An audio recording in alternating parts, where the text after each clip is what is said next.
আমি তো নিজেই বুঝতে পারতেছি আমি কি কাজ করতেছি, আমি কি পাওয়ার যোগ্য। আমি ক্ষেতের মধ্যে ধান চাষ করতেছি, এখন কি গমের আশা করলে হবে? গমের আশা করলে ধান পাওয়া যাবে না। তাহলে আমি ধানকে লাগাইছি, ধানই পাইব। গমের চাষ করলে গম পাওয়া যাবে।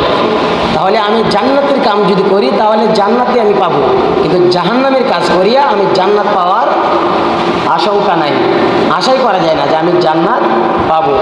তাহলে নিজে নিজে নির্ণয় করা যায়, এটা তাকদীরের উপর ছেড়ে দিলে হইতো না যে আমল করলে করলাম, না হলে নাই, আল্লাহ যেটাই দেয় হয়তো জান্নাত দিব। তা আশা করা, আমল না করিও আশা করা, এটা বোকামি।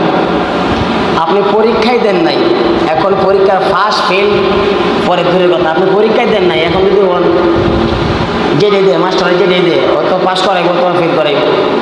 এখন তো আপনি পরীক্ষাই দেন নাই, তাহলে আপনার ফার্স্ট ফেল কী হবে? তা আল্লাহ তাআলা আমাদেরকে দুনিয়ার একটা পরীক্ষা হলে পাঠাইছেন, এখানে আমল তৈরি করে যেতে হবে। তা আল্লাহ রাসূল সাল্লাল্লাহু আলাইহি ওয়াসাল্লামের যে নসিহত করা, ওয়াজ করা, এটা একটা সুন্নত হলো যখন যেটার সিজন মাফিক আলোচনা করা। এখন যে মাস চলতেছে এই মাসে যদি যে আমলগুলো আছে এই আমল বিষয়ে যদি আলোচনা করা হয় মানুষের ভিতরে আমল আসবে। আপনি সিজন মাফিক যে ফসলটা করবেন এটা যেমন হবে, সিজন ছাড়া করলে তেমন হবে না। যখন পাটের সিজন হয়, পাট লাগাইলে যেমন এভাবে পাটের ফসল হয়, সিজন ছাড়া যদি আপনি পাট বোনান তাহলে সিজন মতন যে পাট হইতো এমন হইতো না, হয়তো গাছ ছোটো ছোটো হয়েই বীজ এসে যাবে, কারণ সিজন ছাড়া লাগাইছে। এই জন্য সিজন মাফিক যদি আপনি বয়ান করা হয়, সুন্নাত মোতাবেক বয়ান করা হয়, এটা মানুষের মধ্যে আমল আসবে, আমল হবে। এই জন্য আল্লাহ রাসূল সাল্লাল্লাহু আলাইহি সাল্লাম সিজন মাফিক বয়ান করতেন। এখন আমাদের সিজন হলো এই আরবি মাসের, ইংরেজি যেমন নববর্ষ আছে এবং বাংলা যে নববর্ষ আছে, আরবিরও নববর্ষ আছে, আরবিরও নববর্ষ আছে। যে আরবি নববর্ষ এখন যে মাসটা চলতেছে এটা আরবি মাসের প্রথম বছর, প্রথম মাস। যেমনি ইংরেজি জানুয়ারি প্রথম, বছরের প্রথম, এবং বাংলা বৈশাখ, ঠিক তেমনিভাবে আরবি গণনার মধ্যেও এখন চলতেছে মহররম। এবং ওলামায়ে কেরাম বলেন যে আরবি গণনা করা প্রত্যেকটা মুসলমানদের উপর নয়, যে ফরজে কিফায়া। যেমনিভাবে জানাজা একটা মহল্লা থেকে আদায় করলে সকলের পক্ষ থেকে আদায় হয়ে যায়, আরবি গণনা করাও এই মহল্লার একজন হলে জানতে হইব যে আজকে কত তারিখ, এখন কোন মাস চলে। কিন্তু আমরা যে এরকম দেখা যায় বাংলা হিসাব করলে মুরব্বীর কাছে জিজ্ঞাসা করা লাগে, আর ইংরেজি যারা শিক্ষিত তারা ইংরেজির সাথে সম্পর্ক, আর আরবি জিজ্ঞাসা করলে কোনো হুজুরের কাছে জিজ্ঞাসা করা লাগে বা কোনো নামাজের কাছে যে এখন আরবি মাসে কত তারিখ চলে। আল্লাহ তাআলা বছর দিছেন, মাস দিছেন, সপ্তাহ দিছেন, ঘন্টা দিছেন, মিনিট দিছেন, সেকেন্ড দিছেন। এই 24টা ঘন্টা কেউ নড়চড় করতে পারবে না। যদিও কয়েক বছর আগে, আজ থেকে প্রায় 12-14 বছর আগে 1 ঘন্টা সময় আগাই ছিল, 25 ঘন্টা করা হয়েছিল, কিন্তু ব্যর্থ হইয়া আবার 24 ঘন্টার মধ্যে আসছে। তাহলে আল্লাহ তাআলা মাস এবং বছর আল্লাহ তাআলা দিচ্ছেন, এগুলা রাত এবং দিন কেন দিচ্ছেন?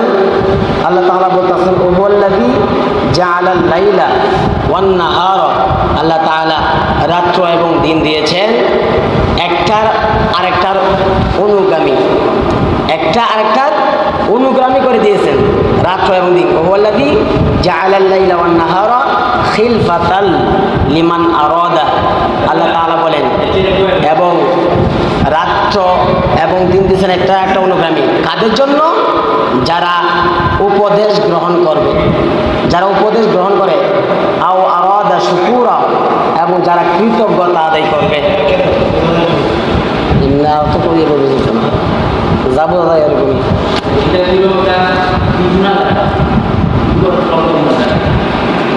এটা সারা তার কথা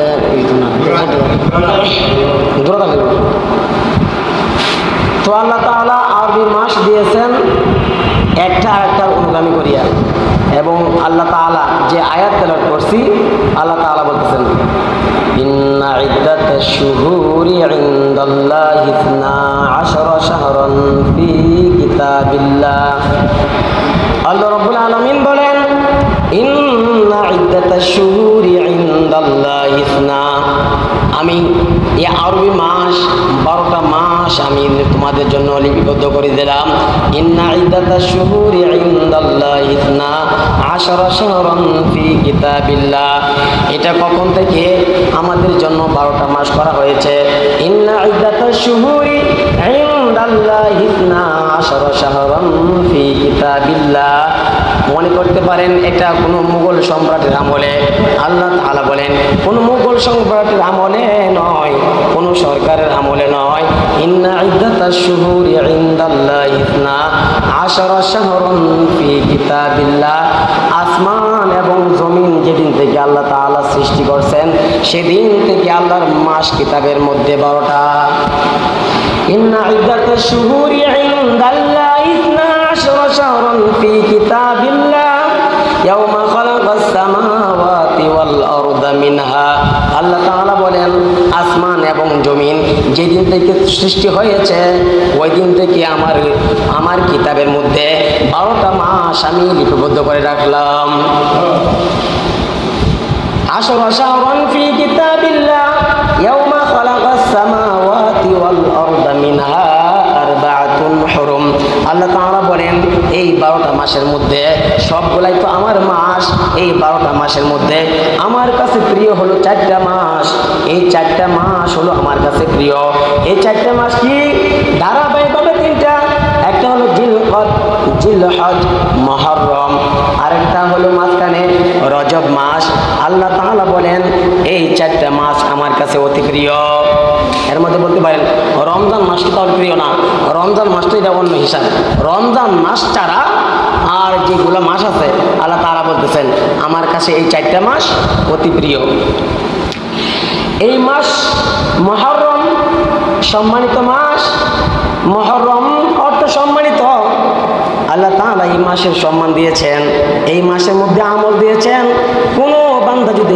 এই মাসের মধ্যে আমল করে একটা আমল আছে যে আমলটা যদি কোনো বান্দাবান্দি করে আল্লাহ রাসূল সাল্লাল্লাহু আলাইহি ওয়াসাল্লাম বলেন তার পূর্ববর্তী 1 বছরের গুনাহ আল্লাহ তাআলা মাফ করে দিবেন সুবহানাল্লাহ এই মাসের মধ্যে যেটা আশুরা বলা হয় আশরাতুন শব্দের অর্থ হলো 10 আশারা 10 এই 10 মুহররম এই মুহররমের ফজিলত আমরা শুধু মনে করি হাসান এবং হুসাইন দুনিয়া থেকে বিদায় নিছে তাদেরকে শহীদ করা হয়েছে এই জন্য মনে হয় আশুরার দাম বেড়ে গেছে আল্লাহ রাসূল সাল্লাল্লাহু আলাইহি ওয়াসাল্লাম এই মাসের দাম শুধু আসমান এবং জমিন যেদিন থেকে সৃষ্টি হয়েছে আল্লাহ রাসূল বলেন সেদিন থেকে এই মুহররমের দাম আল্লাহ রাব্বুল আলামিনের কাছে প্রিয় তাহলে এই মুহররম আল্লাহ রাসূল সাল্লাল্লাহু আলাইহি ওয়াসাল্লাম যখন হিজরত করে মক্কা থেকে মদিনা যাইতেছেন মদিনা গিয়ে দেখেন কিছু সংখ্যক লোক যারা ইহুদি আছে তারা রোজা রাখতেছে রোজা আল্লাহ রাসূল সাল্লাল্লাহু আলাইহি ওয়াসাল্লাম জিজ্ঞাসা করেন ওরা কারা এখন কিসের রোজা রাখে সাহাবায়ে কেরাম বলতেছে ও পয়গম্বর তাদেরকে জিজ্ঞাসা করুন ইহুদিরা বলতেছে ও পয়গম্বর আজকে এই দিন আশুরার দিন মুহররমের 10 তারিখ এই দিনে আল্লাহ তাআলা আমাদের যে নবী ছিল মুসা আলাইহিস সালাতু ওয়াস সালাম মুসা আলাইহিস সালাতু ওয়াস সালামকে ফেরাউনের দরিয়া থেকে ফেরাউনের বাহিনী থেকে আল্লাহ রাব্বুল আলামিন নাজাত দিয়েছিলেন এই নাজাতের কারণে মুসা আলাইহিস সালাতু ওয়াস সালাম শুকরিয়াতান একটা রোজা রাখছে এই জন্য আমরাও তার উম্মত তাদের শুকরিয়াতান আমরাও মুহররমের একটা রোজা রাখতেছি আল্লাহ রাসূল সাল্লাল্লাহু আলাইহি ওয়াসাল্লাম বলেন তাই নাকি তাহলে মুসা আলাইহিস সালাতু ওয়াস সালাম যেহেতু আমি নবী সে নবী একজন নবী আর একজন নবী ভাই ভাই তাহলে আমার উপর হক বেশি তাহলে আমিও রোজা রাখবো সাহাবায়ে কেরাম বলতেছে ও সাহাবায়ে কেরামের দল তোমরাও মুহররমের রোজা তোমরা রাখবা আর রাসূলকে সাহাবায়ে কেরাম বলতেছেন ও পয়গম্বর আপনি তো বলছেন যারা ইহুদি খ্রিস্টান আছে তাদের আমলের সাথে যেন সাদৃশ্য না হয় তারা যেহেতু রোজা রাখতেছে আমরাও যদি রোজা রাখি তাহলে তো সাদৃশ্য হয়ে যায় তাহলে কি করা যায় আল্লাহ রাসূল বলেন তোমরা তাহলে 2টা রোজা রাখো ইহুদিরা রাখছে একটা তোমরা রাখবা 2টা সুবহানাল্লাহ তাহলে ইহুদিদের সাথে আমলের ক্ষেত্রেও সামঞ্জস্য করা যাবে না আমলের ক্ষেত্রে পার্থক্য করতে হবে। তারা রোজা রাখলেও আমাদের রোজা রাখতে হবে। যদি ভারতের সরকার মাথার মধ্যে পাগড়ি লাগায়, তার মাথার ভিতরে কিন্তু টুপি নাই, শুধু ওপরে পাগড়ি, তাহলে আমরাও যদি পাগড়ি করি তাহলে তো সামঞ্জস্য হয়ে যায়। আল্লাহ রাসূল সাল্লাল্লাহু আলাইহি ওয়াসাল্লাম বলেন, খালি মাথায় পাগড়ি নয়, আগে টুপি দিবা তারপরে পাগড়ি দিবা। ইহুদি খ্রিস্টানের সাথে তোমার সাদৃশ্য যেন না হয়। ইহুদি খ্রিস্টানের সাথে সাদৃশ্য করা যাবে না, আমলের ক্ষেত্রেও সাদৃশ্য করা যাবে না। আর আমরা এখন ইহুদি খ্রিস্টানের স্টাইলে চুল কাটি, কোনো খেলোয়াড়ের ফলো করিয়া তার কাটিং করে, আমার চুলের কাটিং করি, তার মতন তার জার্সি আমি শরীরে গায়ে লাগাই, আমাদের জানা নাই। আল্লাহ রাসূল সাল্লাল্লাহু আলাইহি ওয়াসাল্লাম বলেন, আমার প্রতি মহব্বত তোমার রাখতে হবে। তুমি যদি যার সাথে মহব্বত, তার সাথে তোমার কিয়ামত হবে। তুমি মহব্বত আমাকে ছাড়া আর কাউকে করা যাবে না। এই জন্য আল্লাহ রাব্বুল আলামিন বলেন, ইহুদি খ্রিস্টান যারা আছে তাদের সাথে বন্ধুত্ব নয়। আল্লাহ রাব্বুল আলামিন বলেন, ইয়া আইয়ুহাল্লাযীনা আমানু লা তাত্তাখিযুল ইয়াহুদা ওয়ান নাসারা আউলিয়া। আল্লাহ রাসূল সাল্লাল্লাহু রাব্বুল আলামিন বলেন, যারা ইহুদি নাসারা আছে তাদের সাথে তোমরা বন্ধুত্ব করো না। আল্লাযীনা ইয়া আইয়ুহাল্লাযীনা আমানু লা তাত্তাখিযুল ইয়াহুদা ওয়ান নাসারা আউলিয়া বা'দুহুম আউলিয়াউ বা'দ। যারা ইহুদি খ্রিস্টান আছে তারা একে অন্যের বন্ধু। কোন মুসলমান ইহুদি খ্রিস্টানদের সাথে বন্ধুত্ব করতে পারে না। আউলিয়া বা'দুহুম আউলিয়াউ বা'দ ফামান ইয়াকফুর মিনকুম ফাইন্নাহু মিনহুম। আল্লাহ রাসূল সাল্লাল্লাহু রাব্বুল আলামিন বলেন, তাদের সাথে বন্ধুত্ব করা যাবে না, তাদের সাথে তাদের সাদৃশ্য চুল কাটিং করা যাবে না। তার এখন দেখা যায় আমরা বাংলাদেশের মধ্যে থাকিয়া ব্রাজিল আর্জেন্টিনার সাপোর্টার, আমরা সাপোর্ট করি ব্রাজিল আর্জেন্টিনার, তাদের জন্য আমরা রক্ত জড়াই, অথচ রাসূলকে কটূক্তি করে। পুলিশের একজন এসপি মাশরুফ সে রাসূলকে নিয়ে কটূক্তি করছে। সে ফেসবুকের মধ্যে সে স্ট্যাটাস দিছে, সে বলতেছে আল্লাহ রাসূল সাল্লাল্লাহু আলাইহি ওয়াসাল্লাম বলতেছে মানবতার নবী, উনি মানবতার নবী ঠিক আছে, কিন্তু উনি বাল্য বিবাহ উনি সাপোর্টটা চালু করছেন। নাউজুবিল্লাহ, উনি নাকি বাল্য বিবাহ চালু করছেন, উনি বাল্য বিবাহ চালু করছেন এবং জঘন্য মন্তব্য করছেন। আল্লাহ রাসূল সাল্লাল্লাহু আলাইহি ওয়াসাল্লাম নিজের ছেলে জায়েদ, পালক পুত্র জায়েদ, এই জায়েদের স্ত্রী সুন্দরী ছিল, নিজের পালক পুত্রকে বালাইয়া সন্তানের মাধ্যমে স্ত্রীকে তালাক দেওয়াইয়া এই নবী নাকি ওই স্ত্রীকে বিয়ে করছে। নাউজুবিল্লাহ, এই নবীকে নিয়ে কটূক্তি করা হয়, এই বাংলাদেশের মধ্যে নবীকে নিয়ে কটূক্তি করা হয়। এটার জন্য আমাদের কোনো আফসোস নাই। দলের বিরুদ্ধে গেলে মেজাজ গরম হয়, নেতার বিরুদ্ধে গেলে মেজাজ গরম হয়, অথচ নবীকে গালি দিলে দুঃখ লাগে না। তাহলে বুঝতে হবে তুমি নবীর গোলাম নয়, তুমি দলের গোলাম হয়ে গেছ।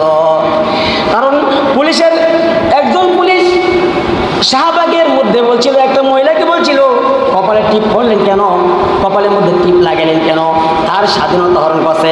এই পুলিশের নামে মানহানি মামলা দিছে। আমার দেহ আমার সিদ্ধান্ত আমার, আমি টিপ পরবো নাকি কি পরবো এটা তার দেখার বিষয় নয়। এই জন্য পুলিশের চাকরিচ্যুত হয়েছে। এখন আমার প্রশ্ন হয়, এই দেশের মধ্যে নবীকে নিয়ে কটূক্তি করা হয়, এখনো কিভাবে তার চাকরি এখনো বহাল থাকে? সংসদ থেকে প্রতিবাদ কেন করা হয় না?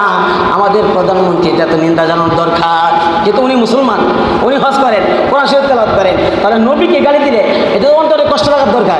এটা নবী কোনো আওয়ামী লীগ কোনো দলের না, নবী মুসলমানের। যদি মুসলমান পরিচয় দেও যে আমি আওয়ামী লীগ করি অথবা বিএনপি করি, কিন্তু আমি তো মুসলমান, মুসলমান তো আমি, মুসলমানের পরিচয় দিলে যদি নবী আল্লাহ রাসূল সাল্লাল্লাহু আলাইহি ওয়াসাল্লাম বলেন, যতক্ষণ পর্যন্ত তোমার বাবা, তোমার মা, তোমার আত্মীয় স্বজন, তোমার নেতা, তাদের থেকেও আমাকে বেশি মহব্বত না করবা, ততক্ষণ পর্যন্ত তুমি খাঁটি মুমিন হইতে পারবে না। তাহলে মুমিন হইতে হইলে তা আল্লাহ রাসূলের মহব্বত অন্তরে থাকা লাগবে। এই জন্য ইহুদি খ্রিস্টানদের সাদৃশ্য হওয়া যাবে না।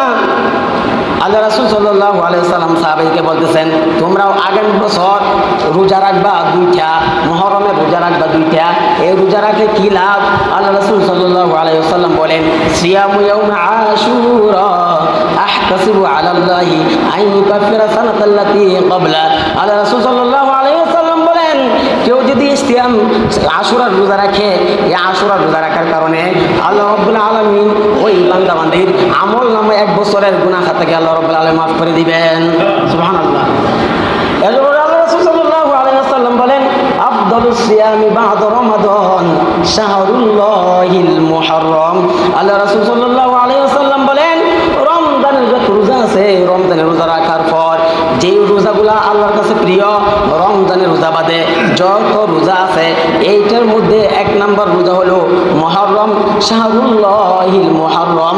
এই শাহরুল্লাহিল মুহররম আল্লাহর মাস, মুহররমের রোজা। 12 মাস তো আল্লাহরই, তাহলে এখানে আল্লাহ শুধু শাহরুল্লাহিল মুহররম, তা আল্লাহর মাস এখানে উল্লেখ করছেন কেন? তাই সব মাসে তো আল্লাহ 12টা মাস দিচ্ছেন আল্লাহ। তো মাসের মধ্যে, বারের মধ্যে পার্থক্য আছে, গুণাবলী আছে। যেমন মাসের মধ্যে পার্থক্য আছে, দিনের মধ্যে পার্থক্য আছে, রাতের মধ্যে পার্থক্য আছে। আল্লাহ রাতও দিছেন, দিনও দিছেন। হুয়াল্লাযী জাআলাল লাইলা ওয়ান নাহারা খিলফাতান। আল্লাহ তাআলা বলতেন দিন এবং রাত দুইটা একটা অনুগামী করে দিলাম, অনুগামী করে দিলাম একটা একটা। তাহলে আল্লাহ রাত দিছেন, দিন দিছেন। তাহলে রাতের রাত বেশ কম আছে, সবে কদরের রাত 1000 মাসের চেয়ে উত্তম। তাহলে রাত তো বেশ কম আছে। শুক্রবার, সপ্তাহে একটা বার শুক্রবার, শুক্রবারের ফজিলত অনেক। মাসের মধ্যে 12 মাস, রমজানের মাসের ফজিলত আরও বেশি। একটা আমলে 70 গুণ, কমসে কম 70 গুণ, একটা আমলে 70 গুণ সব বেশি। আবাদতের ক্ষেত্রেও আপনি বাড়ি থেকে যদি মসজিদে পড়েন 27 গুণ সব। এই নামাজ যদি আপনি বাইতুল মুকাদ্দাসে গিয়ে পড়েন তাহলে 50 প্রতি রাকাতে 50,000 রাকাত নামাজ সব, সুবহানাল্লাহ। আর আপনি যদি মসজিদের হারামে করেন, বাইতুল্লাহ গিয়ে করেন, তাহলে 1 রাকাত নামাজে 1 লক্ষ নেকি দেওয়া হবে, সুবহানাল্লাহ। তাহলে নামাজ ওইটাও মসজিদ, ওইগুলো মসজিদ, কিন্তু স্থানে স্থানে বেশ কম আছে। আপনি এই জমিনে, এই ক্ষেতের, আমাদের রাস্তার পাশে যে জমিন আছে এটাও জমিন, এখানে মনে করেন 10 শতাংশে 1 কাঠা। বাহারটাও জমিন আছে 10 শতাংশে 1 কাঠা। দামে কি সমান না বেশ কম? বেশ কম। তাহলে দামে বেশ কম আছে, বাহার থেকে নেত্রকোণ আরও বেশি। এর চেয়ে আবার আরও যত টপ লেভেলে যাবেন আরও তত বেশি। তাহলে জায়গা দামে দাম বেশ কম আছে। স্থান পরিবর্তন হওয়ার কারণে এটা মূল্য বেড়ে গেছে। মুহররম মাস, এটা রমজানের পরে ফজিলতের ক্ষেত্রে রোজা যেটা রাখবেন ওইটা হলো মুহররমের রোজা।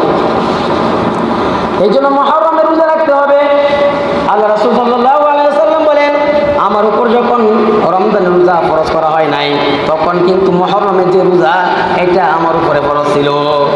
মুহররমের রোজা ফরজ হয়েছে, এখন যেহেতু রমজান মাসে রোজা আমাদের জন্য ফরজ করা হয়েছে, এখন আল্লাহ রাসূল সাল্লাল্লাহু আলাইহি ওয়াসাল্লাম বলেন, এখন তোমাদের মুহররম যে রোজা কেউ মন ছেড়ে রাখবা অথবা কেউ মন ছেড়ে রাখবা না, এটা হলো মুস্তাহাব আমল। কিন্তু যদি তুমি মুস্তাহাব আমলটাই তুমি ছোট মনে করো, যদি মুস্তাহাব আমলটা যদি আমল করো, আল্লাহ রাসূল সাল্লাল্লাহু আলাইহি ওয়াসাল্লাম বলেন, যদিও ফরজিয়ত যে হুকুমটা ছিল, যে ফরজিয়ত যে আইনটা ছিল, আইনটা রহিত হয়ে গেছে, কিন্তু তোমার যে ফজিলতের ক্ষেত্রে যেটা, তুমি যদি নামাজ একটা রোজা রাখো, এই 2টা রোজা যদি তুমি রাখো, তাহলে তোমার 1 বছরের গুনাহ আল্লাহ তাআলা রব্বুল আলামিন মাফ করে দিবেন। কিন্তু ফজিলত রয়ে গেছে, কিন্তু বিধান, ফরজের বিধান, ফরজিয়ত যেটা এটা রহিত হয়ে গেছে। কিন্তু এটা মুস্তাহাব, রাখলে রাখতে পারবেন। এই জন্য হাসান এবং হুসাইন এই মাসে শহীদ হয়েছেন, এই জন্য এই মাসের মর্যাদা বাড়ে নাই। আল্লাহ রাসূল সাল্লাল্লাহু আলাইহি ওয়াসাল্লামের নাতি নাতনি চলে গেছেন, এই জন্য মুহররমের মর্যাদা বাড়ে নাই, বরং মুহররমের মর্যাদা বাড়ছে। আল্লাহ রাসূলের এই মুহররমের মর্যাদা বাড়ে নাই, বরং তাদের শহীদ হয়েছে, তাদের মর্যাদা বাড়ছে, তাদের শহীদের মর্যাদা বাড়ছে। যেহেতু মুহররম মাসে তারা মৃত্যুবরণ করছে, শহীদ হয়েছে, শাহাদাত বরণ করছে।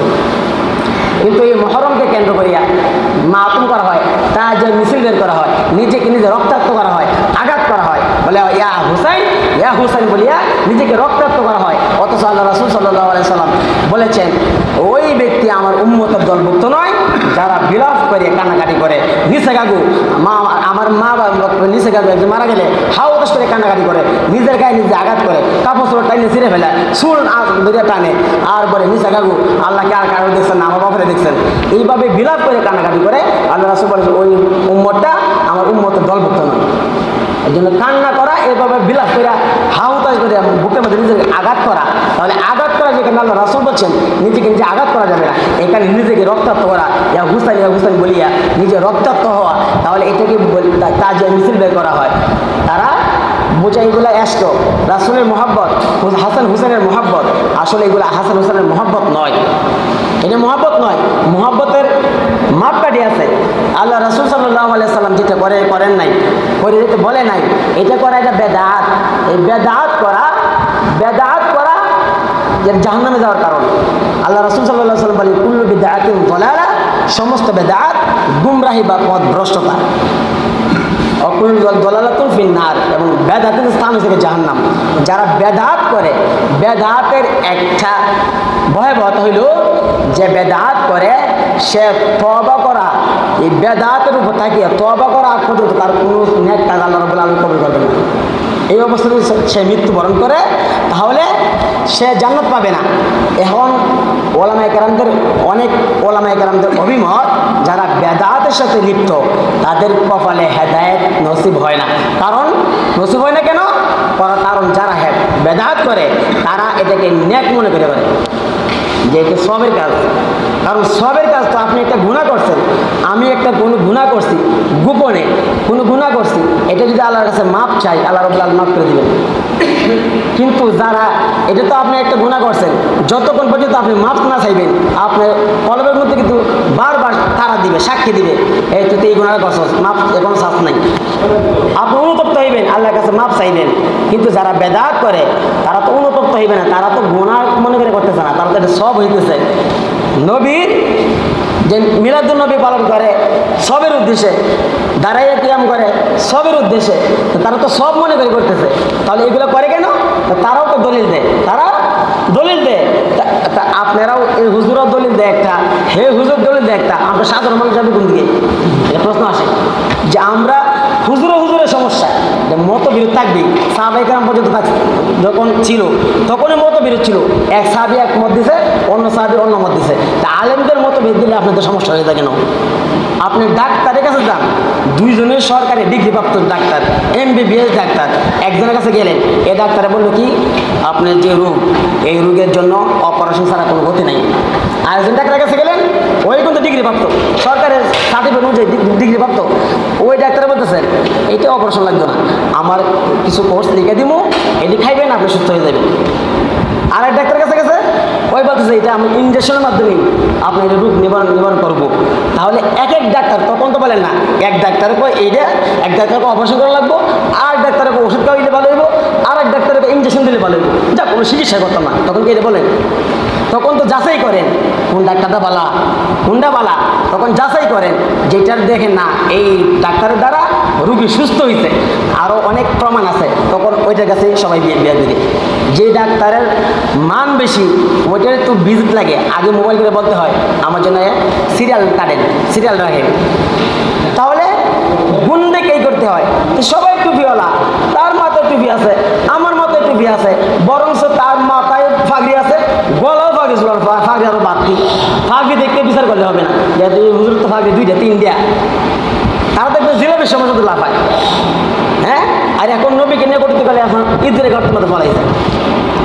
কিছুদিন আগে শায়েখ আহমদুল্লাহ উনি বলছেন নবী 40 বছরের আগে নবী ছিলেন না, এইটা নিয়ে ফেসবুক গরম, তার নাম পর্যন্ত মামলা করছে গিয়াসউদ্দিন তাহিরি। উনি মামলা করছেন কেন? উনি 40 বছর আগে নবী ছিলেন না এই কথা বলছে কেন? এই কথাটা বলা কোন প্রশ্নের প্রেক্ষিতে বলছে কি জানি, কিন্তু নবী তো আগে থেকে নবী ছিলেন, নবী আগে থেকে ছিলেন, কিন্তু এই ঘটনাকে কেন্দ্র করিয়া এই তার নামে মামলা করতে পারে। তাহলে যেই পুলিশের SP নবীকে নিয়ে এত জঘন্য ভাষায় গালাগালাজ করলো, তাহলে তার নাম তো মামলা করলাম না। তোমরা কিসের আশেকের রাসূল? হ্যাঁ, আশেকের রাসূল কখন তোমাদের এশক উঠে? একটা ঘটনা বলে শেষ করে দেব। এশক কখন উঠে? তাদের এশক কীরকম? যে একটা গল্প, আমরা গল্প তাই এটা কোরআন হাদিসের না, কিছু কিছু এক্সাম্পল আছে, এটা প্রেক্ষাপটে মানুষকে বোঝানোর জন্য আল্লাহ তাআলা উদাহরণ দিচ্ছেন। তো এই গল্পটা হলো এরকম, লাইলি মজনুর কথা আমরা শুনছি, লাইলি মজনু, লাইলির জন্য মজনু পাগল। এখন মজনু সে শুধু বলতেছে লাইলি লাইলি, এখন তাই মজনুর খবরটা লাইলি কানে গেছে, আপনার নামে সে শুধু আপনি এত আসে শুধু লাইলি লাইলি করে জিকির করে, কয় এই একটা কাজ করো, যেহেতু আমার এই জিকির করে 1 গ্লাস দুধ তার প্রতিদিন দিয়ে আইবা, এই পাগলটারে 1 গ্লাস দুধ দিয়ে আসবা। এখন 1 গ্লাস দুধ খাইয়া এখন পাশে আরও কিছু ভণ্ড তারা বলতেছে এখানে যদি জিকির করা যায় তাহলে তো দুধ পাওয়া যাবে। তারা কি করছে, সে আছে এক গাছের তলে, যত গাছ আছে সব গাছের তলায় তলায় ফিরসাব, সবাই পাগল, সবাই বলতেছে লাইলি লাইলি লাইলি লাইলি। এখন দুধ নিয়ে আসছে 1 গ্লাস, এখন আসল মজদুর খুঁজে হইতেছে না, সবাই মজদুর দাবিদার। এখন কাকে দিবে নির্ণয় করবে কি? গিয়ে বলতেছে বেগম সাহেবা অবস্থা বড় খারাপ। তো কি এখন তো মজদুর অভাব নাই, এখন কোনটা নির্ণয় করবো, কোনটা আসল মজদু? আসল মজদু নির্ণয় করার এটা সমস্যা না, তুমি এই চাকু লয়ে যাও আর এই ছুরি লয়ে যাও, গিয়ে বলবা লাইলি বেগম অসুস্থ, আপনার শরীরে একটু রক্ত লাগে, যদি রক্ত দেন তার শরীরে মাখাইলে সুস্থ হয়ে যাবে। ইয়ে বলতেছে তুমি লাইলি তুমি মজদু নাকি? হ্যাঁ আমি মজদু। তাহলে রক্ত দাও। না রক্ত দিতে রাজি না, দুধ দাও। হ্যাঁ রক্ত দিতে রাজি না, আমি দুধ খাইতে রাজি। সবাইকে জিজ্ঞাসা করছে তুমি মজদু নাকি? আমি মজদু না, আমি রক্ত দিতে পারবো না, আমি দুধ খাওয়ার জন্য পাগল, রক্ত দিতে পারবো না। যখন আসল মজদুর কাছে গেছে, গিয়ে বলতেছে তুমি মজদু নাকি? হ্যাঁ আমি মজদু। রক্ত দাও, লাইলে অসুস্থ। সে চাকুনিয়া নিজের গায়ের মধ্যে আঘাত করতেছে আর রক্ত জ্বলতেছে। আর এই লোককে বলতেছো দাঁড়াও দাঁড়াও, আর বুঝার দরকার নাই, তুমি পরীক্ষা উত্তীর্ণ হয়ে গেছো, সাকসেস হয়ে গেছো। এতক্ষণ যারা নিজেদেরকে আশিক দাবি করেছে তারা আশেক, তারা কিন্তু রক্ত দেওয়ার জন্য আশিক ছিল না, তারা দুধ দেওয়ার জন্য আশেক। যখন দুধ দেওয়া হবে না, রক্ত দেওয়ার প্রয়োজন হয়েছে, তখন সব ভাগছে, তখন আসল মজদুরকে পাওয়া গেছে। এখন বোঝা যায় যারা ঈদ মিলাদুন্নবী আসলে জিলাপি খাওয়ার জন্য ইয়া নবী সালাম আলাইকা বলিয়া রাস্তাঘাট রেলি বের করে, তারা রাস্তাঘাট ব্লক করে আর বলে আমরা নবীর আশেক। যখন নবীকে নিয়ে কটূক্তি করা হয়, ইসলামের বিরুদ্ধে কথা বলা হয়, তখন তাদেরকে রাস্তাঘাটে পাওয়া যায় না। হক্কানি আলেম ওলামা রাস্তাঘাটে মিছিল করে, আন্দোলন করে, রক্ত জড়ায়, আর তাদেরকে পাওয়া যায় না। তারা বলে আমরা জিলাপির পাগল, আমরা জিলাপির আশেক, আমরা রক্ত জড়া আশেক না।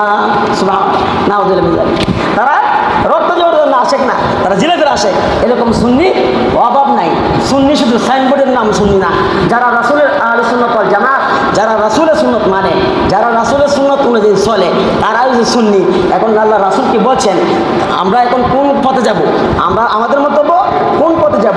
এই আলেম বলে একটা, ওই আলেম বলে আরেকটা, তাহলে আমরা কোন পথে যাব এটারও বিশ্লেষণ আল্লাহ রাব্বুল আলামিন দিয়ে দিয়েছেন। আল্লাহ বলতেছেন ওমা আতাকুমুর রাসূলু ফাখুযু ওমা নাহাকুম আনহু ফান্তাহু। আল্লাহ রাব্বুল আলামিন বলেন মুহাম্মদ সাল্লাল্লাহু আলাইহি সাল্লাম যা তোমাদেরকে করতে বলে ওইটা করো, ওইটা মানো, আর যা থেকে তোমাদেরকে নিষেধ করে এটা থেকে তোমরা বিরত থাকো। তা আল্লাহ রাসূল যেটা আমরা কিন্তু বলে নাই, ঈদুল মিলাদুন্নবী করতে বলে নাই, জুসনে জলুস করতে বলে নাই, তাজে মিছিল বের করতে বলে নাই, নিজে মাতুম করিয়া নিজেকে রক্তাক্ত করতে বলে নাই। তাহলে আমরা করতেছি, তাহলে এগুলো কি করতেছি? বেদাত করতেছি। আল্লাহ রাসূল সাল্লাল্লাহু আলাইহি সাল্লাম যখন মৃত্যু সজ্জায় একটা কাপড় দিয়া নিজের চেহারা ঢেকে রাখছেন, মৃত্যুর সকাল যখন শুরু হয়ে গেছে কাপড়টা সরাইছেন আর বলতেছেন যে ওই জাতির উপর লানত যারা নবীদের কবরকে ইবাদতের কারখানা বানাইছে, মসজিদ বানাইছে, নবীদের কবরকে মসজিদ বানাইছে। এখন কবরকে মাজার বানানো, ওইখানে মান্যত করা হয়। এখানে তো মান্যত করলে আমাদের কাজ হাসিল হয়, একজনের বাচ্চা হয় না, 10 বছর ধরে বিয়ে হয়েছে, এখন মান্যত করছে মদনপুরে একটা কাশি দিব, এখন মান্যত কবুল হয়ে গেছে, বাচ্চা হয়ে গেছে। হ্যাঁ তাহলে তো মদনপুরে বিশ্বাসী আমার বাচ্চা দিয়ে দিচ্ছে, নাউজুবিল্লাহ। আর আল্লাহ তাআলা বলতেছেন কি লিল্লাহি মুলকুস সামাওয়াতি ওয়াল আরদি ইয়াখলুকু মা ইয়াশা ইয়াহবু লিমান ইয়াশাউ ইনাসাহু ওয়া ইয়াহবু লিমান ইয়াশাউ যুকুরা। আল্লাহ রাব্বুল আলামিন বলেন আমি আসমান এবং জমিন সৃষ্টি করেছি এবং যাদের সন্তান আমি ছেলে দান করেছি, কাউকে মেয়ে দান করেছি, কাউকে দুটোটা দিছি, আবার কাউকে কোনোটা দিছি না। আল্লাহর ক্ষমতা।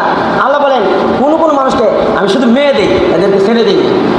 এখন বলে এটা খালি মেয়ে হয়, এটা মনে পুরুষের অত মহিলার দোষ, নাহলে পুরুষের দোষ, দোষারোপ করা হয়। বাচ্চা না হলে দোষারোপ করা হয়, এই মহিলার বন্দা।